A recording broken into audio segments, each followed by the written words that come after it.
জয় Hind everyone. আজকের আমাদের প্রথম প্রশ্ন দেখে নাও, সমুদ্র জলে ভাসমান বরফ স্তূপকে কি বলে? সমুদ্রের জলে ভাসমান বরফ স্তূপকে কি বলে? তো দেখো, নিচে চারটি অপশন দেওয়া রয়েছে, কোনটি হবে এই প্রশ্নের সঠিক উত্তর তোমরা নিচে কমেন্ট করে জানিয়ে দাও। তো এই প্রশ্নের সঠিক উত্তর হয়ে যাবে কিন্তু অপশন ডি, হিমশৈল। সমুদ্রে ভাসমান যে বরফ স্তূপ তাকে কিন্তু হিমশৈল বলা হয়। এই হিমশৈল জলের নিচে থাকে 90% এবং উপরে থাকে শুধুমাত্র কিন্তু 10%।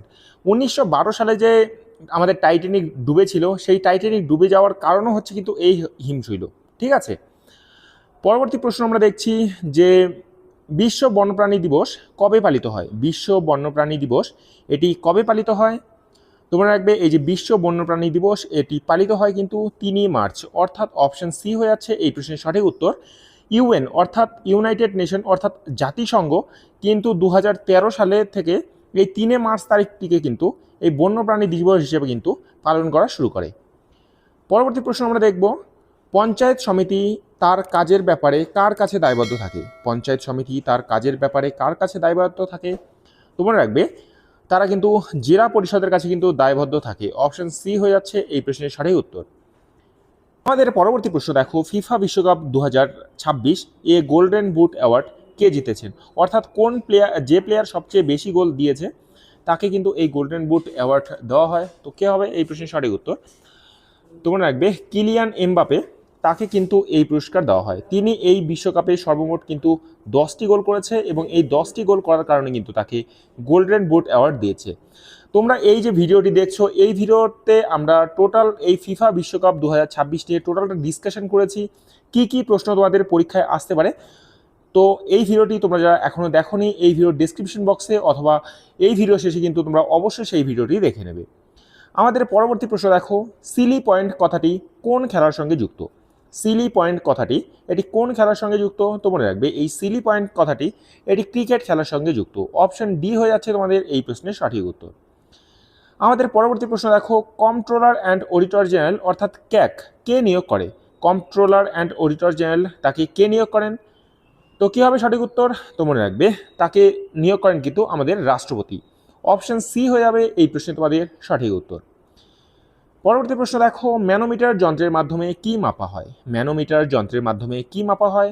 তোমরা রাখবে এই ম্যানোমিটার যন্ত্রের মাধ্যমে কিন্তু চাপ পরিমাপ করা হয়, অর্থাৎ অপশন সি হয়ে যাচ্ছে কিন্তু তোমাদের এই প্রশ্নের আজকের সঠিক উত্তর। পরবর্তী প্রশ্ন দেখো, পোলাভারম প্রকল্প কোন নদীর উপর গড়ে উঠেছে? পোলাভারম প্রকল্প এটি কোন নদীর উপর গড়ে উঠেছে? তোমরা রাখবে এটি অন্ধ্রপ্রদেশে গোদাবরী নদীর উপর কিন্তু এটি গড়ে উঠেছে। অপশন বি হয়ে যাবে তোমাদের এই প্রশ্নের আজকের সঠিক উত্তর। আমাদের পরবর্তী প্রশ্ন দেখো, ভারত সরকার কত সালে আত্মনির্ভর ভারত রোজগার যোজনা চালু করে? ভারত সরকার কত সালে আত্মনির্ভর ভারত রোজগার যোজনা চালু করে? তোমরা রাখবে 2020 সালে কিন্তু ভারত সরকার এই আত্মনির্ভর ভারত রোজগার যোজনা চালু করে, অর্থাৎ অপশন সি হয়ে যাচ্ছে তোমাদের এই প্রশ্নের সঠিক উত্তর। আমাদের পরবর্তী প্রশ্ন দেখো, সলাল জলবিদ্যুৎ কেন্দ্রটি কোন নদীর উপর গড়ে উঠেছে? সলাল জলবিদ্যুৎ প্রকল্পটি এটি কোন নদীর উপর গড়ে উঠেছে? তোমরা রাখবে এটি কিন্তু চেনাব নদীর উপর কিন্তু গড়ে উঠেছে। এটি কোথায়? এটি জম্মু ও কাশ্মীরে কিন্তু এটি অবস্থিত। অপশন ডি হয়ে যাচ্ছে তোমাদের এই প্রশ্নের সঠিক উত্তর। 3 বিঘা করিডর পশ্চিমবঙ্গের কোন জেলায় রয়েছে? 3 বিঘা করিডর এটি পশ্চিমবঙ্গের কোন জেলায় রয়েছে? তো মনে রাখবে এটি কিন্তু আমাদের পশ্চিমবঙ্গের কোচবিহারে রয়েছে। কোচবিহার জেলায় কিন্তু এই 3 বিঘা করিডোর রয়েছে এবং এটি ভারত এবং বাংলাদেশকে কিন্তু সংযোগ করে। পরবর্তী প্রশ্ন দেখো, আমাদের কেলভিন স্কেলে 0 ডিগ্রি সি কত? কেলভিন স্কেলে 0 ডিগ্রি সি মানে কত? তো মনে রাখবে 0 ডিগ্রি সেন্টিগ্রেড মানে হচ্ছে কিন্তু 273.15 কেলভিন। ঠিক আছে, এবং গড়ে এটাকে কিন্তু 273 কেলভিন ধরা হয়, অর্থাৎ অপশন ডি হয়ে যাচ্ছে কিন্তু তোমাদের এই প্রশ্নের সঠিক উত্তর। আমরা পরবর্তী প্রশ্ন দেখব, মহাবলীপুরম প্রতিষ্ঠা করেন কে? মহাবলীপুরম প্রতিষ্ঠা করেন কে? তোমরা রাখবে এই মহাবলীপুরম এটি প্রতিষ্ঠা করেন কিন্তু প্রথম নরসিংহ বর্মন। অপশন বি হয়ে যাচ্ছে কিন্তু তোমাদের এই প্রশ্নের সঠিক উত্তর। আমাদের পরবর্তী প্রশ্ন দেখো, ইন্টারপোলের সদর দপ্তর কোথায় অবস্থিত? ইন্টারপোলের সদর দপ্তর কোথায় অবস্থিত? তোমরা রাখবে এই ইন্টারপোলের সদর দপ্তর অবস্থিত কিন্তু ফ্রান্সের লিও শহরে, এবং এই ইন্টারপোল এটি প্রতিষ্ঠিত হয় 1923 সালে এবং বর্তমানে কিন্তু এর 195টি দেশ কিন্তু এই ইন্টারপোলের বর্তমানে সদস্য রয়েছে। আমাদের পরবর্তী প্রশ্ন দেখো, ভারতীয় জাতীয় কংগ্রেসের সভাপতি হিসাবে টানা 6 বছর দায়িত্ব পালন করেছিলেন কে? ভারতীয় জাতীয় কংগ্রেসের সভাপতি হিসাবে টানা 6 বছর দায়িত্ব পালন করেছিলেন কে? তো মনে রাখবে মৌলানা আবুল কালাম আজাদ। তিনি কিন্তু টানা 6 বছর কিন্তু ভারতের জাতীয় কংগ্রেসের সভাপতি হিসেবে পালন করেন 1940 সাল থেকে 1946 সাল পর্যন্ত, এবং তিনি ছিলেন কিন্তু আমাদের স্বাধীন ভারতের প্রথম শিক্ষামন্ত্রী। আমরা পরবর্তী প্রশ্ন দেখব, আধুনিক পর্যায় সারণীতে কয়টি পর্যায় রয়েছে?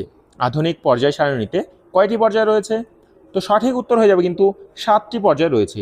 অপশন সি হয়ে যাবে তোমাদের এই প্রশ্নের সঠিক উত্তর। পরবর্তী প্রশ্ন আমরা দেখব, তেজস্ক্রিয় রশ্মির মধ্যে ভেদন ক্ষমতা বেশি কোনটি? তেজস্ক্রিয় রশ্মির মধ্যে ভেদন ক্ষমতা কোনটির সবচেয়ে বেশি? তোমরা রাখবে alpha, beta, X ray, gamma, এই চারটির মধ্যে কিন্তু গামার যে ভেদন ক্ষমতা এটি কিন্তু সবচেয়ে বেশি। অপশন ডি হয়ে যাবে তোমাদের এই প্রশ্নের সঠিক উত্তর। ভূপেন হাজারিকা সেতু কোন রাজ্যে অবস্থিত? ভূপেন হাজারিকা সেতু এটি কোন রাজ্যে অবস্থিত? তোমরা রাখবে এটি কিন্তু আসামে কিন্তু এটি অবস্থিত। অপশন বি হয়ে যাচ্ছে তোমাদের এই প্রশ্নের সঠিক উত্তর। এবং তোমরা এর সাথে মনে রাখবে এই ভূপেন হাজারিকা সেতুর দৈর্ঘ্য হচ্ছে কিন্তু 9.15 কিলোমিটার, এবং এটি আসাম এবং অরুণাচলকে কিন্তু যুক্ত করেছে, এবং ভারতের সবচেয়ে দীর্ঘ সেতু হচ্ছে কিন্তু এই ভূপেন হাজারিকা সেতু। এটি কিন্তু তোমাদের পরীক্ষায় আসতে পারে। পরবর্তী প্রশ্ন আমরা দেখব, ভারতের প্রথম বিদ্যুৎ চালিত ট্রেন কত সালে চালু হয়? ভারতের প্রথম বিদ্যুৎ চালিত ট্রেন এটি কত সালে চালু হয়? তোমরা রাখবে এটি চালু হয় কিন্তু 1925 সালে। অপশন সি হয়ে যাচ্ছে তোমাদের এই প্রশ্নের সঠিক উত্তর। পরবর্তী প্রশ্ন দেখব যে গণপরিষদের প্রথম অধিবেশন কোথায় অনুষ্ঠিত হয়েছে? গণপরিষদের প্রথম অধিবেশন এটি কোথায় অনুষ্ঠিত হয়েছে? তো কী হবে এই প্রশ্নের সঠিক উত্তর? তোমরা রাখবে নতুন দিল্লিতে কিন্তু গণপরিষদের প্রথম অধিবেশন হয়েছে। অপশন ডি হবে তোমাদের এই প্রশ্নের সঠিক উত্তর। এবং তোমরা এর সাথে মনে রাখবে এই সম্মেলন হয়েছিল 9ই ডিসেম্বর 1946 সালে, এবং এর প্রথম সভাপতি ছিলেন, প্রথম অস্থায়ী সভাপতি ছিলেন কিন্তু সচ্চিদানন্দ সিনহা, এবং স্থায়ী সভাপতি ছিলেন কিন্তু ডক্টর রাজেন্দ্র প্রসাদ। পরবর্তী প্রশ্ন দেখে আমরা যাব যে কোন রাজ্য ভেঙে ছত্তিশগড় গঠিত হয়? কোন রাজ্য ভেঙে ছত্তিশগড় রাজ্য গঠিত হয়? তোমরা রাখবে মধ্যপ্রদেশ ভেঙে কিন্তু 2000 সালে কিন্তু এই ছত্তিশগড় রাজ্য কিন্তু গঠিত হয়। অপশন এ হয়ে যাচ্ছে তোমাদের এই প্রশ্নের সঠিক উত্তর। পরবর্তী প্রশ্ন দেখো, বিশ্বের বৃহত্তম দ্বীপ কোনটি? বিশ্বের বৃহত্তম দ্বীপ কোনটি? তোমরা রাখবে বিশ্বের বৃহত্তম দ্বীপ হচ্ছে কিন্তু গ্রিনল্যান্ড। অপশন ডি হয়ে যাচ্ছে তোমাদের এই প্রশ্নের সঠিক উত্তর। আমরা পরবর্তী প্রশ্নের দিকে দেখব যে আন্দামান ও নিকোবর দ্বীপপুঞ্জকে পৃথক করেছে কোন চ্যানেল? আন্দামান ও নিকোবর দ্বীপপুঞ্জকে পৃথক করেছে কোন চ্যানেল? তোমরা রাখবে 10 ডিগ্রি চ্যানেল কিন্তু আন্দামান ও নিকোবর দ্বীপপুঞ্জকে পৃথক করেছে। অপশন সি হয়ে যাচ্ছে তোমাদের এই প্রশ্নের সঠিক উত্তর।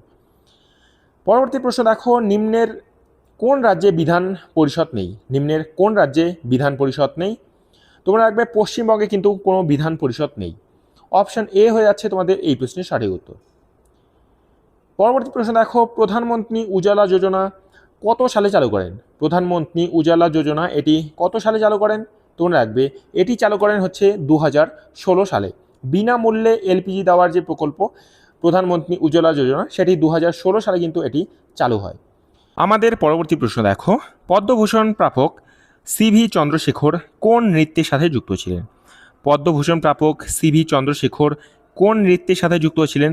তোমরা রাখবে তিনি ভারতনাট্যম নৃত্যের সাথে কিন্তু যুক্ত ছিলেন। অপশন ডি হবে এই প্রশ্নে তোমাদের সঠিক উত্তর। পরবর্তী প্রশ্ন আমরা দেখব, ধিং এক্সপ্রেস নামে কে পরিচিত ছিল? ধিং এক্সপ্রেস নামে কে পরিচিত ছিল? তোমরা রাখবে হিমা দাস, তিনি ছিলেন কিন্তু ধিং এক্সপ্রেস নামে পরিচিত। অপশান সি হবে তোমাদের এই প্রশ্নের সঠিক উত্তর। আমরা পরবর্তী প্রশ্ন দেখব, পৃথ্বীরাজ চৌহানের সভাকবি কে ছিলেন? পৃথ্বীরাজ চৌহানের সভাকবি কে ছিলেন? তোমরা রাখবে চাঁদ বরদাই, তিনি ছিলেন কিন্তু পৃথ্বীরাজ চৌহানের সভাকবি। অপশান সি হচ্ছে কিন্তু এই প্রশ্নের সঠিক উত্তর, এবং তিনি একটি বিখ্যাত গ্রন্থও লিখেছেন যার নাম হচ্ছে কিন্তু পৃথ্বীরাজ রাসো। পরবর্তী প্রশ্ন আমরা দেখব, মানবদেহের পাকস্থলীতে কোন অ্যাসিড পাওয়া যায়? মানবদেহের পাকস্থলীতে কোন অ্যাসিড পাওয়া যায়? তোমরা রাখবে মানবদেহের পাকস্থলীতে কিন্তু হাইড্রোক্লোরিক অ্যাসিড পাওয়া যায়। অপশন এ হচ্ছে তোমাদের এই প্রশ্নের সঠিক উত্তর। পরবর্তী প্রশ্ন দেখো, সংবাদ প্রভাকর পত্রিকার সম্পাদক কে ছিলেন? সংবাদ প্রভাকর পত্রিকার সম্পাদক কে ছিলেন?